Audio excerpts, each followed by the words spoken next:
Hi friends, welcome back to Mahabharata series episode number 241. ఇప్పుడు వరకు జరిగిన కథ ఏంటంటే, కురుక్షేత్ర యుద్ధం ముగిసింది. ఆ తర్వాత దుష్టద్యుమ్నుడిని అతి ఘోరంగా చంపాడు అశ్వత్థామ. అలాగే ఉప పాండవులను కూడా చంపాడు. ఆ వార్త విన్న ద్రౌపది అక్కడ పాండవ శిబిరానికి చేరుకొని మూర్ఛపోయింది. ఆ తర్వాత తన ప్రతిజ్ఞ చేసింది. ఎట్టి పరిస్థితుల్లో అశ్వత్థామని చంపమని భీముని పంపించింది. అశ్వత్థామ చనిపోయాడు అనే విషయం ఎలా తేల్చబోతుందంటే, తన తలపై ఉన్న రత్నాన్ని చూసి. అందుకు భీముడు వెళ్తాడు. భీముడు వెనక కృష్ణుడు, అర్జునుడు, ధర్మరాజు కూడా వెళ్తారు.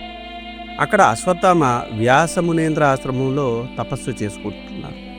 భీముడు చూసి అశ్వత్థామ తను రక్షించుకోవాలని బ్రహ్మశిరోనామకాస్త్రాన్ని సంధిస్తాడు. దానికి ప్రతీగా అర్జునుడు కూడా బ్రహ్మశిరోనామకాస్త్రాన్ని సంధిస్తాడు. కానీ అశ్వత్థామకి తన్ని వెనక్కి తీసుకోవడం ఎలాగా అన్నది తెలియదు. ఈలోపు నారదుడు అక్కడికి వచ్చి ఈ విపత్తు నుంచి కాపాడమని కోరుకుంటాడు. అర్జునుడు వెనక్కి తీసుకుంటాడు. కానీ అశ్వత్థామ మాత్రం తీసుకోలేకపోవడం వల్ల అపామండవీయం జరుగు కాక అని అంటాడు. ఆ తర్వాత వ్యాసుడిని చూసి మాట మార్చి పాండవ పుత్రుల్ని చంపమని కోరుతుంది. అంటే ఉత్తర గర్భంలో ఉన్న శిశువుని చంపమని సంధిస్తాడు. కానీ కృష్ణుడుకు ఆ విషయం కోపించి అశ్వత్థామను శపిస్తాడు.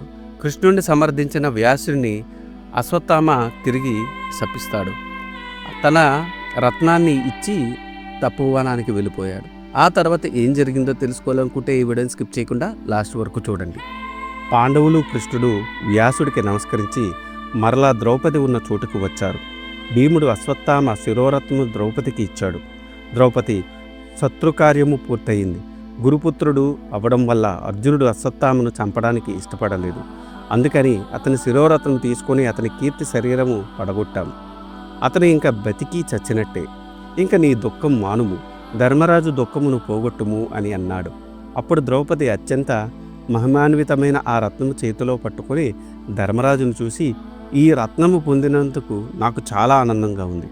దీనిని ధరించుటకు వీరు అర్హులు అంటూ ఆ రత్నమును ధర్మరాజుకు ఇచ్చింది. ధర్మరాజు కూడా తనకు అశ్వత్థామ మీద ఉన్న గౌరవం, భక్తి ప్రవృత్తుల నిదర్శనంగా ఆ రత్నమును తన శిరస్సున ధరించాడు.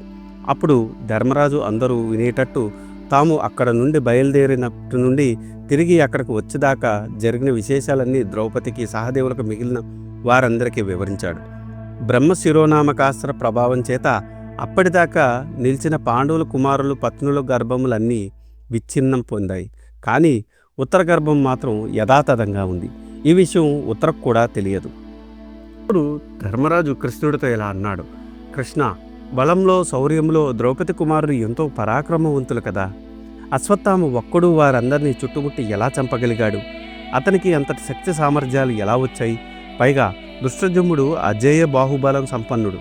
మరి అలాంటి వాడు అశ్వత్థామ చేతిలో దారుణంగా మరణించడానికి కారణం ఏంటి? నాకు చెప్పండి అని అడిగాడు. దానికి కృష్ణుడు ఇలా చెప్పసాగాడు. అందన, నాకు మహాశివుడు బాగా తెలుసు. అతడు ప్రాణకోటి జన్మించుటకు, జీవించుటకు, లయించుటకు కారకుడు. అతడు తన సంకల్పం మాత్రం చేతనే ఈ జీవకోటిని సృష్టించగలడు, లయం చేయగలడు. కానీ అతడు భక్తి సులభుడు. భక్తితో తప్ప ఇతరత్ర అతని వశపరుచుటకు అసాధ్యము. అందుకని అతడు ఇంత శక్తివంతుడు అయినా సాధించవచ్చు. తొలుత బ్రహ్మ ఈ ప్రాణకోటిని సృష్టించవలనని తలంపుతో మహాశివుని వద్దకు వెళ్ళాడు. తన మనసులో మాట చెప్పాడు. అప్పుడు మహాశివుడు బ్రహ్మతో, బ్రహ్మదేవ, ఏ కార్యం సిద్ధించుటకైనా తపస్సు ముఖ్యం. తపస్సుతో తప్ప వేరే సాధనముతో కార్యసాధన జరగదు. అందుకని ముందు నేను తపస్సు చేస్తాను అని పలికాడు. తర్వాత నీటిలో మునిగి తపస్సు చేయడం మొదలుపెట్టాడు. అలా కొన్ని వేల సంవత్సరాలు గడిచిపోయాయి. ఎంతకు పరమశివుడు బయటకు రాలేదు. బ్రహ్మదేవునికి విసుగు పుట్టింది. తుదకు బ్రహ్మదేవుడు మహాశివుని సాయం లేకుండానే తన తప ప్రభావం చేత దక్ష ప్రజాపతిని సృష్టించాడు. దక్ష ప్రజాపతి, నీవు నా ఆజ్ఞ చేత ప్రజలను సృష్టించు అని ఆజ్ఞాపించాడు. బ్రహ్మదేవ, నాకన్నా వేరే పెద్దవాళ్ళు ఎవరూ లేని ఎడల నీవు చెప్పినట్టు సృష్టి కార్యము నిర్వర్తిస్తాను అని అన్నాడు. దక్ష ప్రజాపతి పరమేశ్వరుడు జలంలో మునిగి తపస్సు చేస్తున్నాడు. ప్రజలను సృష్టించు వారు ఇంకెవరూ లేరు. కాబట్టి నేవే ఈ సృష్టి కార్యమును నిర్వర్తించు అని పలికాడు. తర్వాత దక్ష ప్రజాపతి దేవతలను, అసురులను, మనుషులను, తిర్యజ్ఞాతులను మొదలగు భూతములను సృష్టించాడు. కానీ వాటికి తగిన ఆహారము సృష్టించలేదు. అందుకని దక్షుడు సృష్టించిన ఈ ప్రాణాలు ఆకలితో దక్ష ప్రజాపతిని భక్షించడానికి ప్రయత్నించాయి. అప్పుడు దక్ష ప్రజాపతి బ్రహ్మదేవుడి వద్దకు వెళ్ళాడు. బ్రహ్మదేవ, ఈ పానకోటి అంతా ఆకలితో నా వెంట పడుతున్నాయి.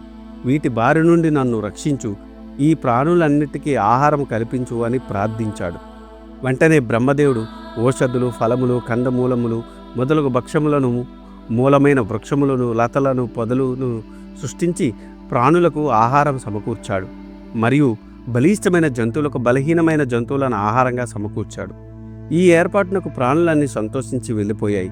అప్పటి నుండి సృష్టి నిరాకంఠంగా కొనసాగుతూ ఉంది.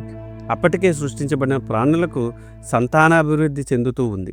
ఈ ప్రకారం సృష్టి క్రమము జరుగుతూ ఉండగా మహాశివుడు తపస్సు నుంచి ముగించుకొని జలం నుండి బయటకు వచ్చాడు. లోకమంతా ప్రాణులు సృష్టించబడడం, వారికి సంతానం కలగడం, సృష్టి నిరాకంఠంగా సాగటం చూశాడు. మహాశివునికి కోపం వచ్చింది. సృష్టించడానికి పనికిరాని లింగము నాకెందుకు, దానిని పెరికి భూమి మీద పెడతాను అని చూచిన బ్రహ్మదేవుడు, మహాదేవ, ఏమిటిది, ఎలా ఎందుకు చేశావు అని అడిగాడు. బ్రహ్మదేవ, ప్రాణులను సృష్టించడానికి నేను నీళ్లలో మునిగిన అత్యంత ఉగ్రమైన తపస్సు చేశాను. తపస్సు పూర్తి చేసుకొని వచ్చాను.